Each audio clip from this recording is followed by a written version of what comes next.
got a chance to tell her that I had seen her at the Hollywood Bowl, that I had seen her in... At 82, Raquel Welch has nothing left to prove and nothing left to hide.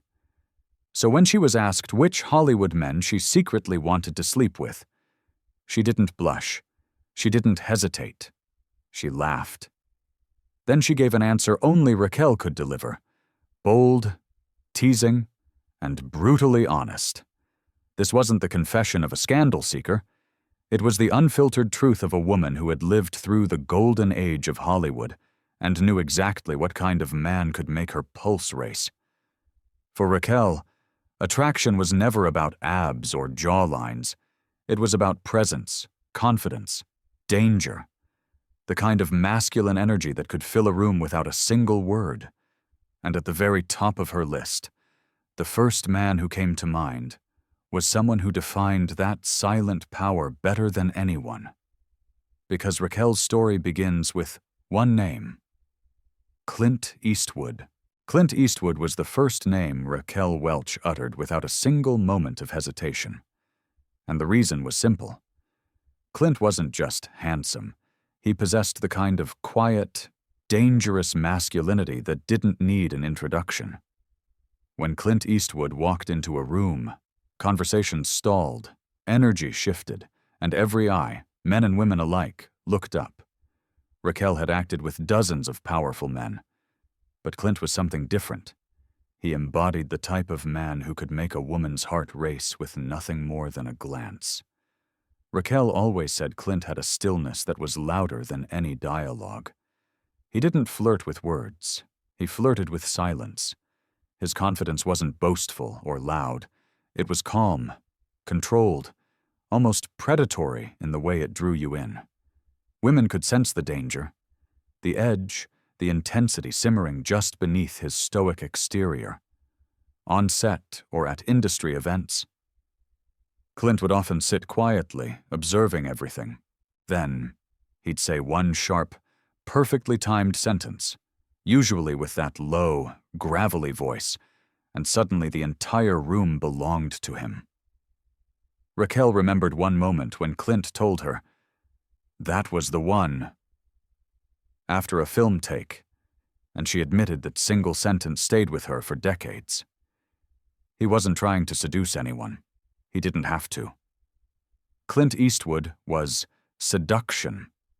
And yet, even Clint's silent magnetism was matched by another legend, one whose presence was so powerful, Raquel swore he could stop a heartbeat just by walking in. His name, Sean Connery. If Clint Eastwood had the quietest kind of power, Sean Connery had the most explosive.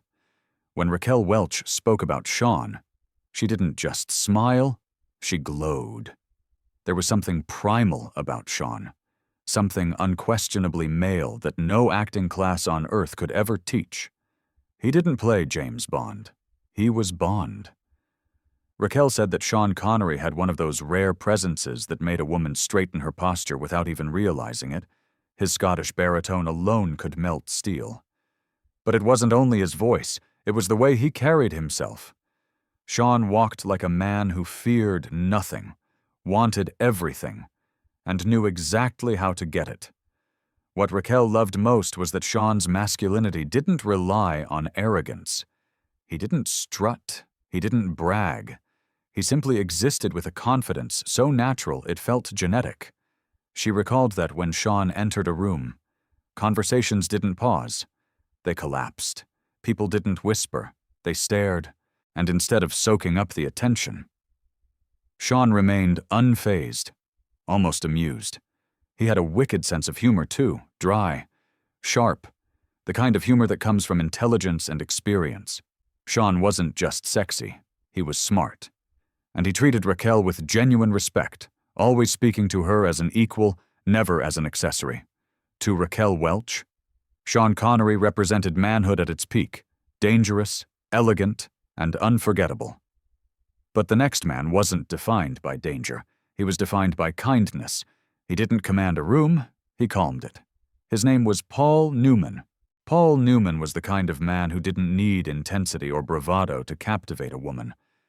His quiet gentleness did all the work for him. When Raquel Welch talked about Paul, her voice softened. The mischievous spark in her tone turned nostalgic. Paul wasn't the danger, the mystery, the storm. He was the calm after the storm. To Raquel, Paul Newman represented something almost mythical, a man who was genuinely good. He was polite without being boring, funny without being loud, confident without being intimidating. Paul walked into a room with the same ease he walked onto a film set, steady, warm, open. He carried none of the ego that often came with Hollywood success. Most fans swooned over Paul's piercing blue eyes. And yes, Raquel admitted they were heartbreakingly beautiful. But what really drew her in was the way Paul treated people. He remembered names.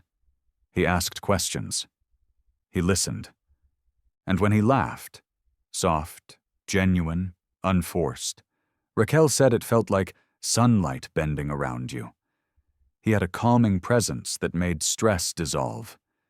Even in chaotic filming environments, Paul Newman created an atmosphere of peace simply by being himself. Raquel called him the most grounded man in Hollywood. But Raquel's list wasn't only filled with gentle souls. Some men captured her heart for different reasons tied to charisma, danger, and the electricity of live performance. And no one embodied that electrifying, room-changing charisma more than Frank Sinatra. If charisma had a face, Raquel Welch believed it belonged to Frank Sinatra. She often said that Frank was the only man who could walk into a crowded room and make every heartbeat sink to his rhythm. With his tailored suits, commanding eyes, and silky voice. Sinatra wasn't just attractive, he was hypnotic. Raquel described him as a force of nature. He didn't demand attention, he attracted it like gravity. His presence was electricity, felt before it was seen.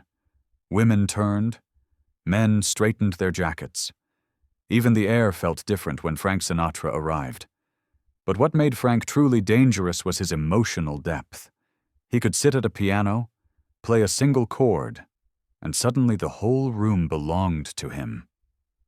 When he sang softly, barely above a whisper, Raquel said it felt like he was singing directly into a woman's bloodstream. Frank wasn't always gentle. He had an intensity that could burn, but he also had a tenderness that appeared when no one expected it. That duality, fire and softness, made him irresistible. He knew how to create a moment, how to turn a glance into a memory, how to make a woman feel seen. But Sinatra wasn't the only man Raquel remembered with fondness. Next came a legend of coolness. Dean Martin. Dean Martin wasn't just cool, he was effortlessly cool. Raquel Welch described him not as someone who walked into a room, but someone who floated into it, as if life simply moved out of his way. His trademark charm wasn't an act. It wasn't performance. It was who he was. On the set of Bandolero, Dean treated Raquel with warmth, respect, and a playful softness that made her feel instantly at ease. He didn't flirt aggressively. He didn't try to impress. He didn't have to. His energy was light but unforgettable, like the echo of laughter lingering long after a party ends. Dean spoke with a slow, smooth cadence that felt like music. He joked effortlessly. He created comfort effortlessly. He was effortless, and that's exactly why women adored him. Raquel said that Martin had an aura that made stress disappear. No one felt intimidated around him. They felt welcomed. And that, she explained, is its own kind of seduction. But if Dean was smooth, charming, and warm, the final man on her list was the opposite: dangerous, wild, and magnetic. Burt Reynolds. Burt Reynolds was the kind of man Raquel Welch said could ruin your concentration just by smiling. He wasn't polished like Newman, or cool like Martin, or royal like Sinatra. Burt was raw, wild, and unapologetically masculine. When they filmed 100 Rifles together, Raquel admitted she could barely keep a straight face around him. Bert had a grin that felt like a dare, a swagger that suggested trouble, and an attitude full of playful chaos. Women didn't just notice him, they reacted to him. But beneath the rebel energy was a surprising truth. Burt Reynolds was incredibly respectful. He made sure Raquel felt protected. He never overshadowed her. He never played the big star. He wanted everyone to shine. Raquel loved that duality, the wildness paired with unexpected sweetness. She said Bert had energy, the kind that filled a room, the kind that made your pulse jump, the kind that kept you thinking about him long after he left. He wasn't safe. He wasn't predictable. But he was unforgettable. In the end, Raquel Welch's list wasn't really about lust or scandal. It was about presence, about 6 men whose energy, confidence, and charisma stayed with her long after the lights went down. Clint Eastwood with his silent danger, Sean Connery with his primal masculinity, Paul Newman with his disarming kindness, Frank Sinatra with his electric aura, Dean Martin with his effortless cool, and Burt Reynolds with his irresistible wildness. These weren't just actors. They were forces of nature. And to Raquel, attraction was never shallow.